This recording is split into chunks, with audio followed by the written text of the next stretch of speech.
Russia నుంచి చౌకగా లభించే ముడి చముర లేదా ట్రంప్ సుంకాల భారం తొలగడమా?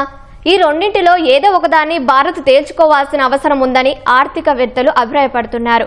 ఈ రెండింటిలో ఏది మేలు చేస్తుందో భారత్ నిర్ణయం తీసుకోవాలని అంటున్నారు. ఈ ఏడాది ఆగస్టు నుంచి రష్యా నుంచి చమురు కొనుగోలును భారత కంపెనీలు తగ్గించాయి. రష్యా నుంచి చమురు కొనుగోలును పూర్తిగా నిలిపివేస్తే ప్రస్తుత ధరల వద్ద భారత్పై 3 నుంచి 4 బిలియన్ డాలర్ల అదనపు భారం పడనుంది. రష్యా నుంచి చౌకగా లభించే ముడి చముర లేదా ట్రంప్ టారిఫ్ భారం తప్పడమా? ఈ రెండింటిలో ఏదో ఒకదాన్ని భారత్ ఎంచుకోవలసిన సమయం ఆసన్నమైందని నోబెల్ గ్రహీత ప్రముఖ ఆర్థికవేత్త అభిజిత్ బెనర్జీ అభిప్రాయపడ్డారు. భారత్పై ట్రంప్ వేసిన 25% సుంకాలు ఇప్పటికే అమల్లోకి రాగా రష్యా నుంచి చమురు కొంటున్న కారణంగా అదనంగా విధించిన 25% టారిఫ్లు ఈ నెల 27 నుంచి అమల్లోకి రానున్నాయి. ఎప్పటికే ట్రంప్ విధించిన 25% సుంకాల వల్ల అమెరికాలో భారత ఉత్పత్తులు ఇతర దేశాల ఉత్పత్తులతో పోటీ పడలేకపోతున్నట్లు ఆర్థికవేత్తలు చెబుతున్నారు.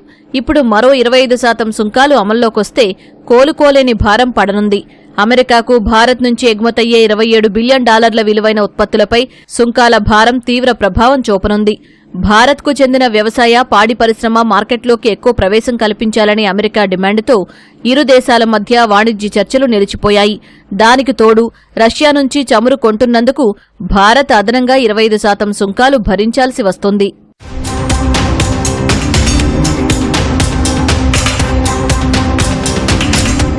రష్యా ఉక్రెయిన్ యుద్ధం మొదలుకాకముందు భారత చమురు దిగుమతుల్లో రష్యా వాటా 1.7% ఉండేది.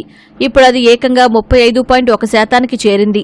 ప్రస్తుతం భారత్కు అతిపెద్ద చమురు సరఫరాదారుగా రష్యా ఉంది.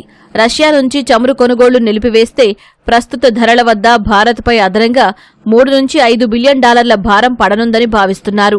అంతర్జాతీయ మార్కెట్లో ముడి చమురు ధర కంటే రష్యా చమురు బ్యారెల్కు $5 తక్కువగా ఉంది. ఇటీవల ఆ తేడా $2కు తగ్గడంతో రష్యా నుంచి చమురు కొనుగోలును భారత కంపెనీలు తగ్గించాయి. రష్యా నుంచి చమురు కొనుగోలు చేయకపోతే అమెరికా పెనాల్టీగా విధించిన 25% టారిఫ్లు తగ్గే అవకాశం ఉంది.